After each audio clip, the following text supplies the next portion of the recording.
오늘 우리가 좀 깊이 들어가 볼 이야기는요. 한국 현대사에서 애써 외면했을 수도 있는 그런 페이지입니다.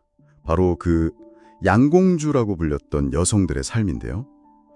이 이야기가 단순히 과거사가 아니라 국가와 개인, 또 우리의 어떤 책임, 이런 걸 묻게 하더라고요. 자, 그럼 한번 풀어볼까요? 전쟁 직후 폐허 속에서요. 달러를 벌어들여야 했던 그 시절, 애국자로까지 불리던 여성들이 있었잖아요. 그런데 어떻게 시대가 바뀌면서 국가의 수치로 낙인 찍히고 버려졌는지 그 과정을 좀 따라가 보려고 합니다. 그러니까 1950년대, 60년대 전쟁 직후 한국은 외화가 정말 절실했죠? 네, 그렇죠. 거의 유일한 창구가 주한미군이었으니까요. 맞아요. 그래서 기지촌 여성들이 미군을 상대로 외화를 벌었는데 이게 어느 정도였냐면 저희가 본 내용에 따르면요.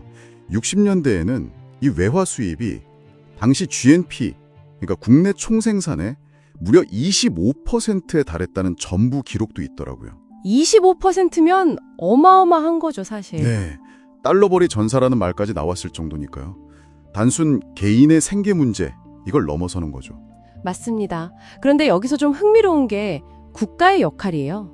공식적으로는 매춘을 금지했잖아요. 네, 법적으로는 그랬죠. 근데 실제로는 소위 정화운동이라든지 위생교육 같은 이름으로 국가가 이걸 관리했다는 비판이 있어요. 아, 관리요? 네, 표면적으로는 성병 관리 같은 보건 문제였지만 그 이면에는 결국 미군에게 안정적인 서비스를 제공하고 달러 수입을 계속 유지하려는 그런 국가 차원의 시스템 아니었냐는 거죠. 국가 생존을 위해서 개인의 희생을 정당화하고 또 이용했던 그런 역설적인 상황이네요. 그렇죠. 안타까운 지점이죠. 그런데 경제가 성장하면서 상황이 확 바뀌잖아요. 여기서부터 정말 좀 아픈 이야기가 시작되는데요. 더 이상 그 외화벌이가 절실하지 않게 되니까 이 여성들을 보는 시선이 완전히 달라진 거예요. 네. 애국자에서 갑자기 사회 문제, 국가의 수치로 전락해버린 거죠. 언론에서도 막 비난하고 사회적으로도 배척하고 심지어 어떤 증언을 보니까 목욕탕에 가도 사람들이 막 피해서 일부러 새벽에 몰래 가야 했다고 하더라고요. 그런 얘기들. 네, 당시의 그 차가운 시선을 보여주는 거죠. 얼마나 힘들었을까요?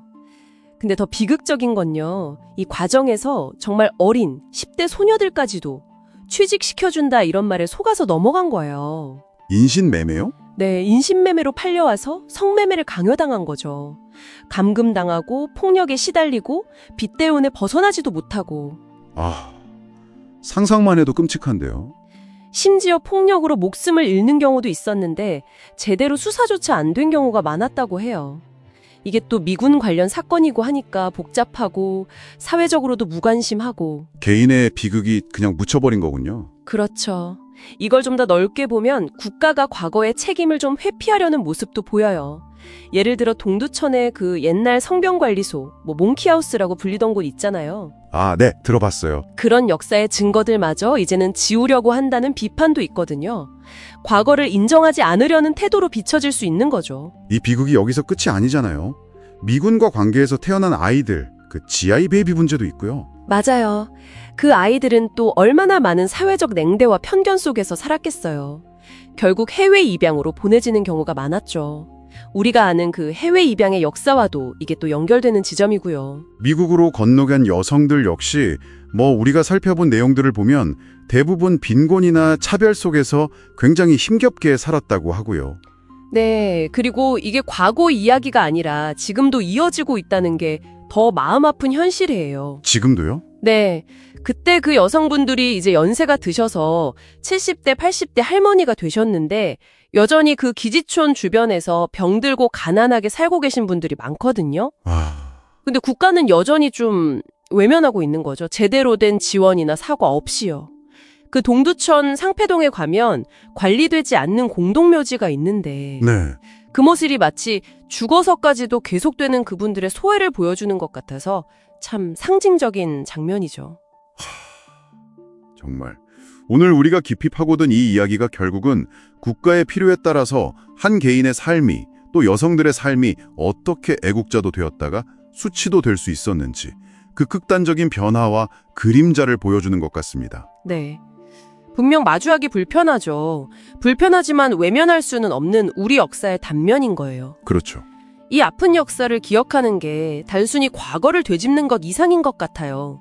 국가라는 이름 아래서 개인의 존엄성이 어떻게 무너질 수 있는지, 또 그 책임은 과연 누구에게 있는 건지, 이런 질문을 던지게 하잖아요. 맞아요.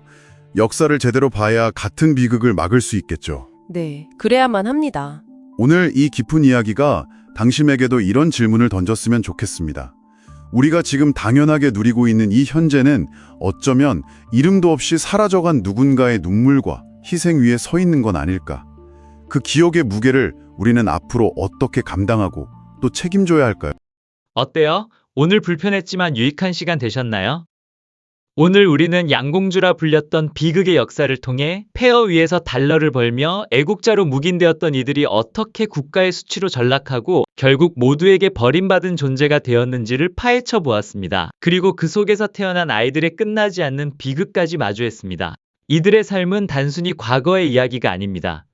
국가의 필요에 의해 개인이 어떻게 희생되고 이용될 수 있는지, 그리고 그 희생이 어떻게 손쉽게 외면될 수 있는지를 보여주는 아픈 증거입니다. 우리는 이 역사를 통해 국가와 국민의 관계, 그리고 인간의 존엄성에 대해 다시 한번 깊이 성찰해야 합니다.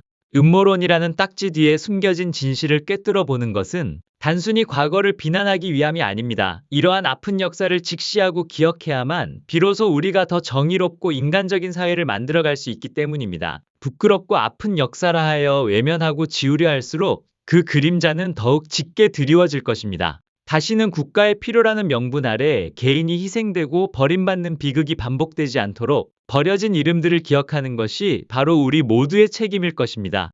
알제리가 또 다른 이야기로 이름을 바꿨어요. 재밌는 이야기도 좋지만 가끔 무거운 이야기도 필요한 것 같아서요. 저희 또 다른 이야기는 다음에 또 유익한 주제를 가지고 찾아오겠습니다. 혹시 궁금하거나 이런 주제로 만들어졌으면 하는 아이디어가 있으시면 댓글 남겨주세요. 참고하여 제작에 반영하도록 하겠습니다. 오늘 하루도 잘 보내시고 저는 다음에 뵙겠습니다. 안녕히 계세요.